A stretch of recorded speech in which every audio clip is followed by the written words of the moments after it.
Desejo que estas palavras te fortaleçam, nutrindo tua coragem e fé para enfrentar este novo dia que se apresenta em sua vida. Que a inspiração divina ilumine cada passo de sua vida no dia de hoje. Padre Fábio, casamento acaba? Pois em algumas pregações eu escuto muito: seu casamento está acabando? Seu casamento acabou? Mas a palavra é clara, Padre. O que Deus uniu, o homem não separa. E que o matrimônio só finda com a morte. Eu sempre digo que nós precisamos ter um cuidado muito grande com os conceitos superficiais que nós temos sobre as coisas. O casamento é um deles. Às vezes nós achamos que estar casado com uma pessoa é a garantia do sacramento para a vida inteira. Eu estou casado, eu me casei, fui lá diante do padre. Só que há um detalhe: sacramento não é mágica. O que Deus uniu, tá certo, a palavra é clara, o homem não separa. Que o homem não separe, né? Que a palavra é assim: o que Deus uniu, o homem não separa. Fazemos a distinção agora. Tudo bem, Deus uniu. Mas o que Deus une precisa o tempo todo do cuidado humano. Não existe mágica no sacramento. A fórmula, o que Deus uniu, que o homem não separe, isso não é uma fórmula mágica. Então, Deus uniu, certo? Mas a humanidade confirma essa união todos os dias. Você se casou há 10 anos atrás, digamos. Mas se você não se casa com esse homem todos os dias, se você não assume o mistério do sacramento que você viveu e que você assumiu diante da comunidade no dia do seu casamento, o seu casamento vai perdendo a força, porque o sacramento ele depende deste empenho humano. Acaba, ele pode acabar sim. Não é que Deus não quis, não é que Deus fez acabar, não. É que quando eu não cuido, o sacramento, a semente continua lá dentro. Ninguém pode retirar a semente do sacramento que vocês receberam, daquilo que vocês celebraram. Mas se vocês não cultivam essa semente, é possível que ela venha morrer. Aí você fica com a sementinha lá dentro de você, mas sem nenhum fruto. Então os casamentos, costumeiramente a gente diz que acabaram, porque eles não foram cultivados. Minha gente, dá um trabalho danado você manter um casamento a vida inteira. Não é brincadeira não. O casamento não é brincadeira. Colocar uma aliança no dedo requer muita coragem. Porque ao colocar a aliança no dedo, você está colocando a vida do outro. O significado de você andar com uma aliança no dedo depois que você se casa, significa que tem que ser do lado esquerdo, né? O casado põe no lado esquerdo. O esquerdo tem todo o significado de ser o lado da emoção, diz que é o lado do cérebro em que a gente mais exercita a emoção, em que a gente trabalha mais os afetos, porque o coração ele fica no meio, né? Ligeiramente tombado para a esquerda, não sei, mas o lado esquerdo é o lado do afeto, é o lado da emoção. Então veja bem, você colocar uma aliança no dedo significa que você está colocando aquela pessoa no seu lado esquerdo. Então a partir de hoje eu sou uma metade preenchida. Eu não estou mais sozinho. O outro preenche o meu lado esquerdo. Isso é, ele preenche os meus afetos, ele preenche as minhas emoções. Mas não no sentido de preencher, de fazer mágica, não. Eu estou com ele, eu vivo com ele, eu agora partilho a minha vida com ele. E ter o outro do lado esquerdo, na aliança no dedo, é você viver o comprometimento com tudo aquilo que significa casar-se. Ter uma casa, constituir uma família, isso é, ser pai, ser mãe. É você deixar de pensar só em você. É você deixar de pensar somente nas suas necessidades, mas você abrir-se para o outro. Veja bem que você tem um outro lado do seu lado. Você não está mais sozinho. Eu, como padre, por exemplo, eu posso ser transferido a qualquer hora, eu posso mudar do Brasil a qualquer hora, eu posso mudar de missão, por quê? Sou eu e eu. partir do momento que casa, se você foi transferido, se você tem uma oportunidade de trabalho num outro lugar, você sabe, quanto maior é a família, maior é a dificuldade de transpor todo mundo. Porque você mexe na estrutura de todo mundo. Então, quando você é solteiro e você tem uma oportunidade de trabalho, você decide diferente do momento em que você vai ser casado. Porque você não pode pensar só em você mais. Certo? Mas ninguém quis isso para você, foi você que escolheu, não venha reclamar. Você que arrumou essa história. Você que quis casar. Vá lá na palavra de Deus que São Paulo recomenda que ninguém se case, né? Já que casou, ele fala, é melhor que não se case, mas já que casou, mas não vem o caso. A gente tem uma interpretação positiva do casamento. Você vê muita gente realizada se casando e vivendo feliz mesmo. Não é para sempre não, porque o para sempre sempre acaba. Já dizia o poeta Renato Russo, né? E o para sempre ele tem que ser cultivado todos os dias, senão ele acaba também. Quando é que eu vivo o meu para sempre? Hora por hora, dia por dia, minuto a minuto. Vivendo as alegrias, as tristezas, como dizia o outro poeta, cada um sabe a dor e a delícia de ser o que é. Então, quando você sabe a dor e a delícia de ser o que você é, e você se casa, você começa a sentir a dor e a delícia de ser o que você é, e de ser o que você é quando junto com ele. Juntou, virou outra pessoa. É o mistério, né? Um eu encontra-se com o tu e forma um nós. O casal, ele tem vida própria, é engraçado isso, né? Por mais que você viva sozinha e tenha uma vida, tenha facilidade de arquitetar sua vida sem o outro por perto o tempo todo, mas na hora que o casal está junto, é como se ele tivesse uma vida própria, é uma terceira pessoa. Isso é o mistério do casamento, minha filha. Agora, isso não é milagre não, isso não é garantia só porque o padre abençoou, isso vai ser para o resto da vida.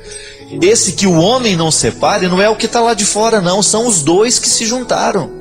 Porque às vezes dá a impressão que essa expressão é assim, então o homem não pode separar, então dá a impressão que o homem é um juiz de direito que depois vem aqui e assina, faz a gente assinar um documento que nós estamos judicialmente separados, ou que vem um padre e fala, não, vocês não casaram coisa nenhuma, não.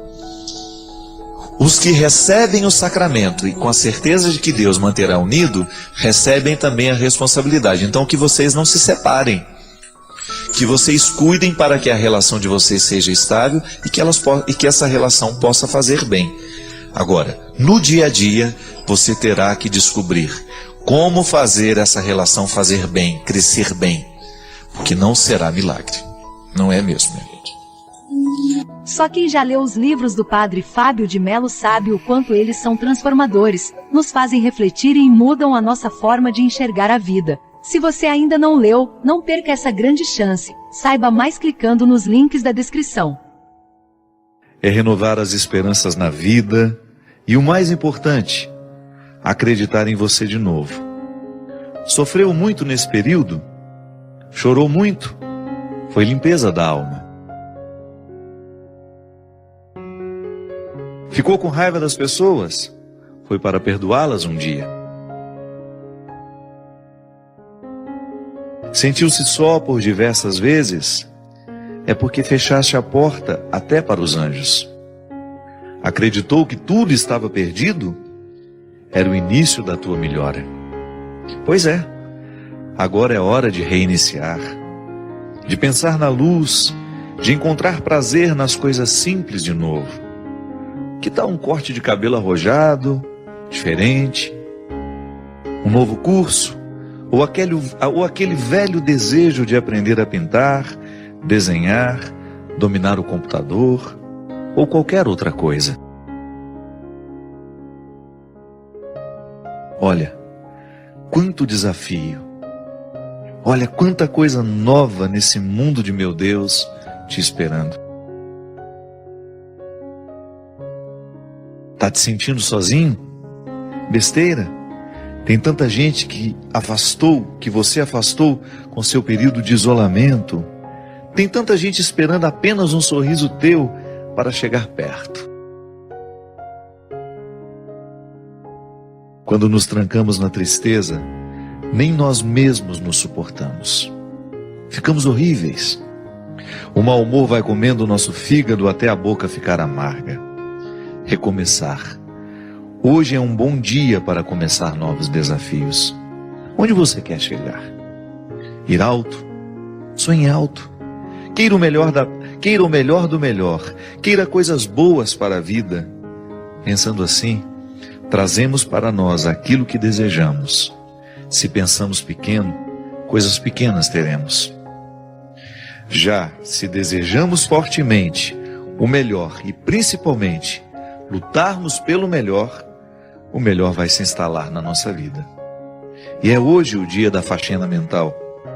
Joga fora tudo que te prende ao passado, ao mundinho de coisas tristes, fotos, peças de roupa, papel de bala, ingressos de cinema, bilhetes de viagens e toda aquela tranqueira que guardamos quando nos julgamos apaixonados. Jogue tudo fora, mas principalmente esvazie seu coração. Fique pronto para a vida, para encontrar de novo o amor. Lembre-se, somos apaixonáveis. Somos sempre capazes de amar e ser amados. Amar muitas vezes, muitas pessoas. Afinal de contas, nós somos o amor. Porque sou do tamanho daquilo que vejo, e não do tamanho da minha altura.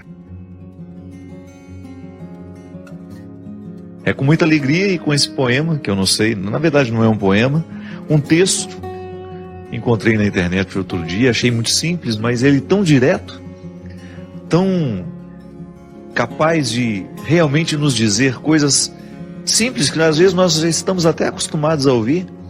Eu gosto sempre de dizer que às vezes a palavra que transforma a nossa vida não é a palavra ordinária, é aquela palavra ordinária dita no momento certo e da maneira certa.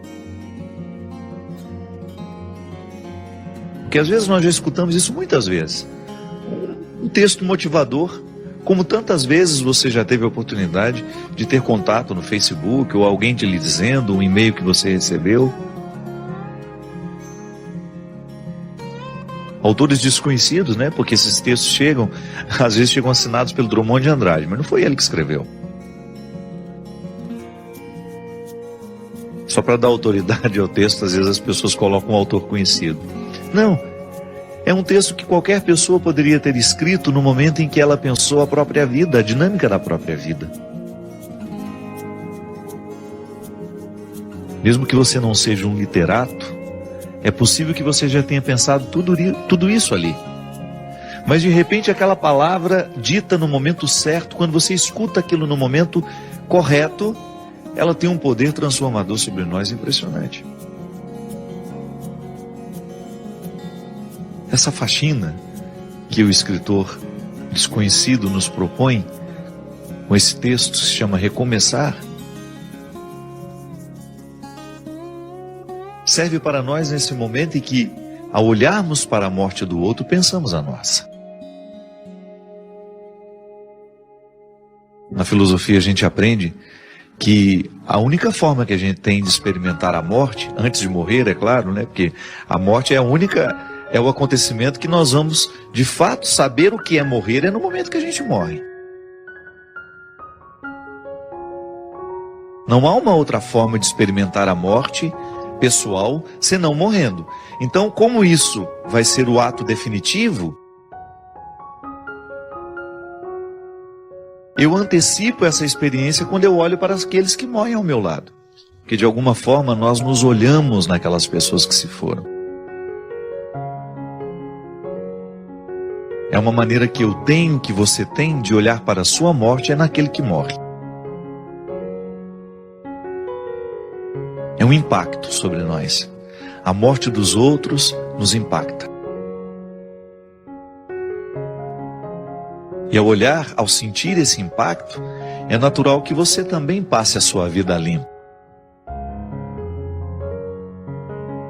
Ah, padre, mas eu não ando de avião. Mas você também corre os riscos diários. A vida é perigosa, ela é sempre perigosa. Viver é perigoso, como dizia Guimarães Rosa, na introdução do seu Grande Sertão Veredas. Viver é perigoso. É sempre uma peleja, é sempre uma luta diária para a gente sobreviver. Eu vou atravessar a rua, eu corro risco de ser atropelado. Eu vou pegar um carro, vou para a estrada, eu corro risco de sofrer um acidente. Tudo é perigoso. Mas eu não falo desse perigo que você... Não é para virar uma neurose em nós isso. A gente precisa viver com a boa fé, né? A primeira experiência de fé que nós fazemos é essa, é a natural. Não é uma experiência sobrenatural. Eu confio no outro. Eu confio no motorista do ônibus, eu confio no motorista do metrô, eu confio no piloto do avião. Eu confio no padeiro, não é? Porque em nenhum momento você vai comprar um pão desconfiando que ele colocou um veneno no pão, que ele envenenou aquela massa e que ele quer matar todo mundo naquele dia. Nós confiamos nas pessoas. Você abre um pote de doce, você come, não passa pela sua cabeça a possibilidade daquele doce estar envenenado. Faz parte da boa fé. É a fé mais natural que nós experimentamos na vida, que é aquela que lhe dá condições de sair na direção do colo da sua mãe, quando você ainda não sabe andar, e dar os primeiros passos. Essa fé que nos encaminha e que nos faz viver a vida sem neurose. Claro, tem gente que precisa até se tratar, né? Há um determinado momento da vida que tem tanto medo de morrer. Geralmente, quando a gente está vivendo um momento muito bom da vida, as pessoas costumam desenvolver essa fobia, o medo da morte. Então depois precisa administrar até com medicamentos, para voltar a viver com naturalidade. Mas essa faxina,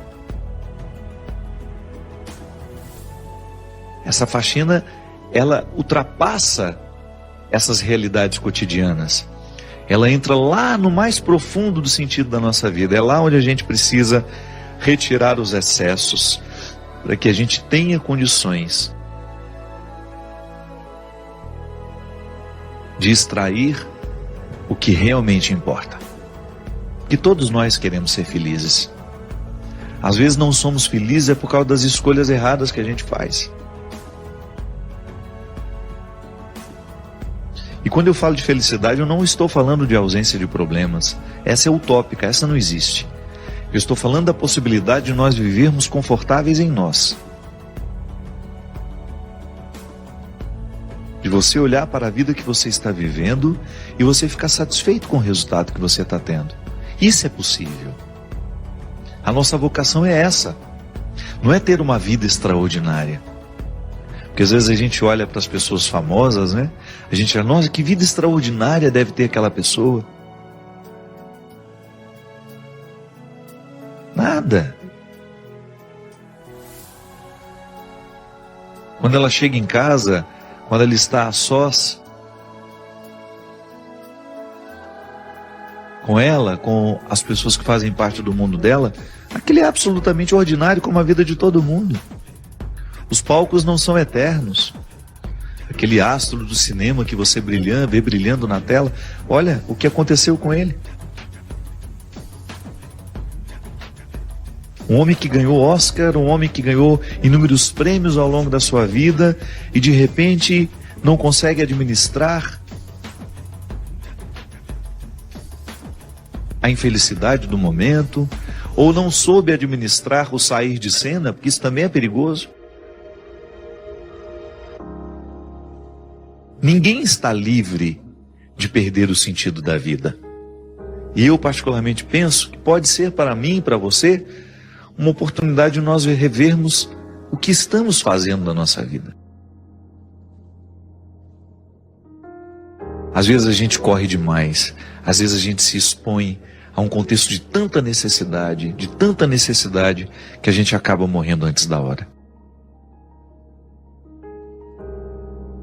Talvez estejamos vivendo uma época em que as pessoas precisarão simplificar as suas vidas. Tamanha a complexidade do mundo. O mundo é cada vez mais complexo, minha gente.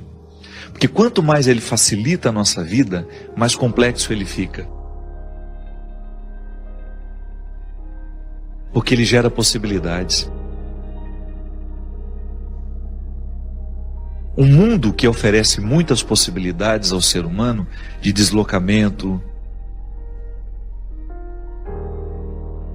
possibilidades de conhecimento, de entretenimento, ele vai ficando cada vez mais complexo. Não é um mundo simples que nós tínhamos há 100 anos atrás, onde você tinha, para fazer uma viagem para chegar na Europa, você levava 10, 12 dias de navio. Hoje não, 8 horas de avião você está lá. Você pousa em Portugal. Essas facilidades complexificam a nossa vida. Que quanto mais a gente pode, mais complexo a gente fica. E quando somos muito complexos,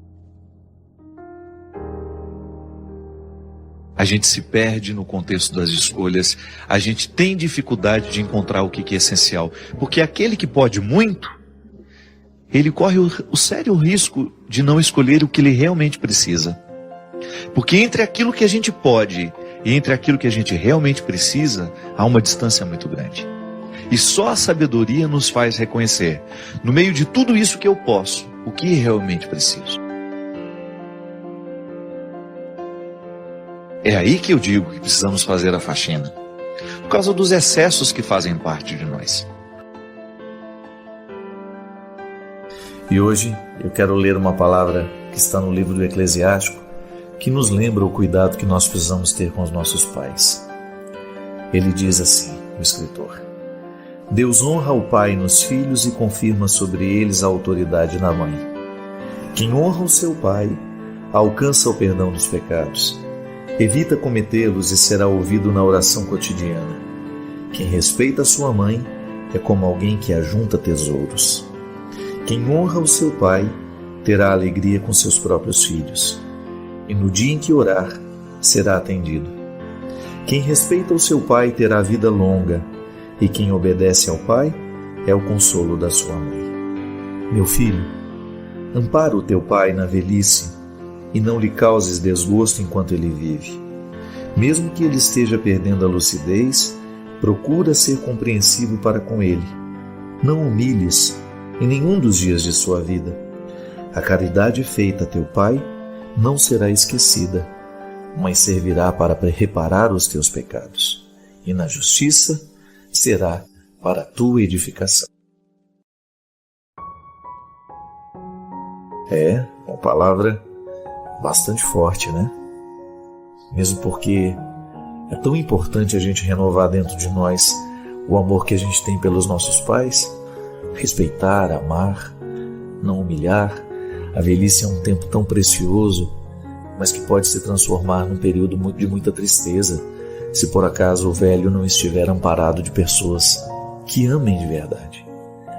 A velhice se transforma num martírio toda vez que o velho, a pessoa que envelheceu, não tem condições de estar ao lado de pessoas que verdadeiramente a amam.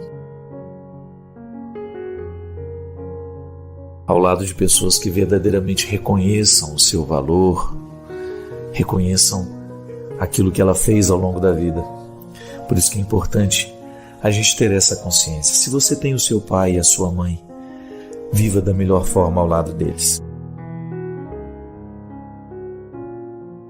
Porque aquilo que você está vivendo hoje, aquilo que você está escolhendo fazer para o seu pai e para a sua mãe, um dia será, no futuro, saudade boa de ser lembrada, ou será um remorso duro de ser administrado. Eu desejo que você só construa boas saudades. Este espaço é um santuário para fortalecermos a fé e nos envolvermos no amor incondicional de Jesus. Ao inscrever-se, abra seu coração nos comentários e compartilhe como as palavras de reflexão ressoam com o amor de Cristo em sua vida. Unidos, somos guiados pelo amor divino.